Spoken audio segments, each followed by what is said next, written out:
નમસ્કાર, દૂરદર્શન સમાચારમાં હું દ્વૈત આપનું સ્વાગત કરું છું. જમ્મુ કાશ્મીરના પામપોરમાં આતંકવાદીઓએ એક ઈડીઆઈની ઇમારતમાં ઘૂસી ગયા હતા. આખી ઇમારતને બાનમાં લીધી છે. સુરક્ષા દળોના જવાનોએ આખા વિસ્તારને ચારેય બાજુથી ઘેરાવો કરી લીધો છે અને આતંકવાદીઓ તથા સુરક્ષા દળો વચ્ચે અથડામણ ચાલી રહી છે. આ ઘટનામાં જાનહાનિ અંગેના કોઈ સમાચાર મળ્યા નથી અને તાજા અહેવાલ પ્રમાણે છેલ્લા એકાદ કલાકથી ગોળીબાર થંભી ગયા છે. પ્રાથમિક જાણકારી મુજબ ઇમારતમાં 2 થી 3 આતંકવાદી હોવાનું અનુમાન છે. જો કે આર્મી સીઆરપીએફના જવાનોનું સર્ચ ઓપરેશન ચાલુ જ છે. અગાઉ ફેબ્રુઆરીમાં પણ આ પરિસરમાં હુમલો થયો હતો, જેમાંથી 100 જેટલા શિક્ષકો સહિત અન્ય વિદ્યાર્થીઓને સલામત બહાર કાઢવામાં આવ્યા હતા. ત્યારથી આ ઇમારત બંધ છે. જો કે આજે સવારે ફરીથી તેમાં આતંકવાદી ઘૂસી ગયા હતા. ભારતીય સેનાની સર્જિકલ સ્ટ્રાઇકે પાકિસ્તાનની ઊંઘ હરામ કરી નાખી છે. પાકિસ્તાન માટે હાફિઝ સઈદ તથા સલાઉદ્દીનની સુરક્ષા માથાનો દુખાવો સાબિત થઈ રહી છે. બંને આતંકવાદીઓને લાહોર બેઝમાં પહોંચાડવામાં આવ્યા છે. એવી પણ માહિતી મળી રહી છે કે પાકિસ્તાનની સેનાના કમાન્ડોઝ સાદા ગણવેશમાં લશ્કરે તોયબાના પ્રમુખ હાફિઝ સઈદ તથા હિઝબુલ મુજાહિદ્દીનના પ્રમુખ સલાઉદ્દીનને સઘન સુરક્ષા પૂરી પાડી રહ્યા છે. સર્જિકલ સ્ટ્રાઇક બાદ પાકિસ્તાની સેનાએ ટેરર લોન્ચ પેડ્સનું પણ સ્થળાંતર કરી દીધું છે. હવે આ પેડ્સ નિયંત્રણ રેખાથી 7 થી 8 કિલોમીટર અંદર લઈ જવામાં આવ્યા છે.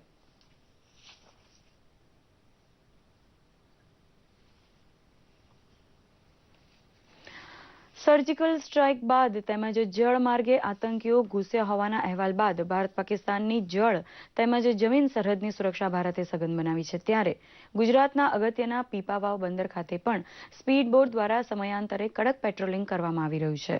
આ પરિસ્થિતિની યોગ્ય માહિતી મેળવવા દૂરદર્શનના સંવાદદાતા પીપાવાવ મરીન અને કમાન્ડોની ટીમ સાથે દરિયામાં જઈને સુરક્ષા અંગેની માહિતી મેળવી હતી. Marine PSI H.D.. હિંગરોજાએ જણાવ્યું હતું કે સ્થાનિક માછીમારોની બોટ તથા ઓળખપત્રની ચકાસણી કરવામાં આવે છે.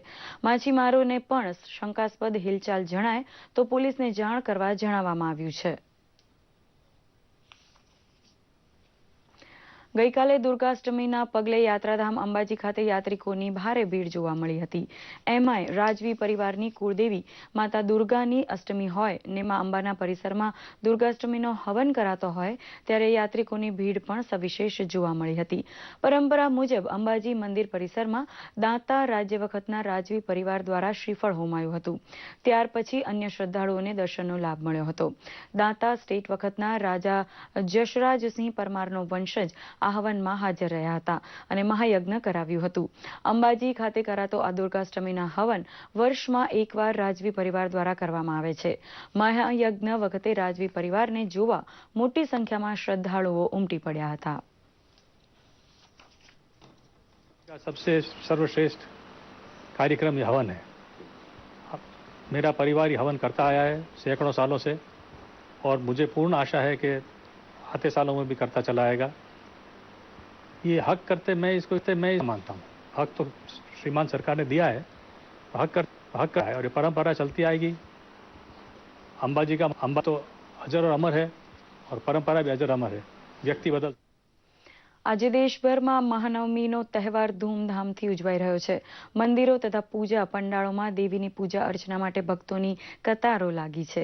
નવમીની રાતની પૂજાની સાથે જ શક્તિ ઉપાસનાના પર્વ નવરાત્રિના તહેવારનું સમાપન થશે. આદ્ય શક્તિ નવદુર્ગાનો 9મો અવતાર દેવી સિદ્ધિદાત્રી તરીકે પૂજાય છે. શાસ્ત્રો અનુસાર 9મા નોરતાના દિવસે દેવી સિદ્ધિદાત્રીની પૂજા કરવાથી ઘરમાં તથા જગતમાં શાંતિ સ્થપાય છે. જગતના ઉદ્ધાર માટે આદ્ય શક્તિએ રૂપ ધારણ કર્યા હતા. નવમીના રોજ કન્યા પૂજન તથા કન્યા ભોજનનું પણ આયોજન થાય છે.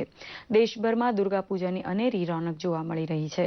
કોલકાતામાં વિવિધ પંડાળો તથા મંદિરોમાં ભક્તોની ભીડ જામી છે, જ્યારે દિલ્હી સહિત દેશભરમાં દુર્ગા પૂજાની એક અનોખી ઉજવણી થઈ રહી છે.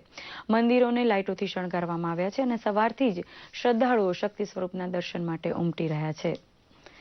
પ્રધાનમંત્રી શ્રી નરેન્દ્ર મોદી દ્વારા બેરોજગાર યુવાનોને પ્રોત્સાહન આપવા તેમજ તેમના દ્વારા શરૂ કરવામાં આવેલા વેપારને વિકાસની વધુ તકો મળી રહે તે માટે પ્રધાનમંત્રી મુદ્રા યોજના અમલમાં આણી છે. જેના અનુસંધાને જામનગરના સાંસદ પૂનમબેન માડમની આગેવાની હેઠળ મુદ્રા યોજનાના લાભાર્થીઓ માટે ચેક વિતરણનો કાર્યક્રમ યોજાયો હતો. સાંસદ પૂનમબેન માડમે લાભાર્થીઓને આ યોજનાનો વધુને વધુ લાભ લેવા માટે જણાવ્યું હતું. કેન્દ્ર સરકાર દ્વારા મળેલી રકમનો ઉપયોગ વધુમાં વધુ યુવાનો સુધી પહોંચાડવાનો પ્રયત્ન કરવામાં આવશે તેવી ખાતરી તેમણે આપી હતી. મુદ્રા યોજના અંગે જણાવતા SBI લીડ બેંકના AGM શ્રી વિકાસ કુમાર સિંઘે જણાવ્યું હતું કે આ કાર્યક્રમમાં કુલ 61 જેટલી લોનની અંદાજિત રકમ 1,40,00,000 રૂપિયાના આશરે 250 જેટલા ચેક લાભાર્થીઓને આપ્યા હતા. આ સાથે જ આ સમાચાર બુલેટિન અહીં સંપન્ન કરી રહ્યા છીએ. નમસ્કાર.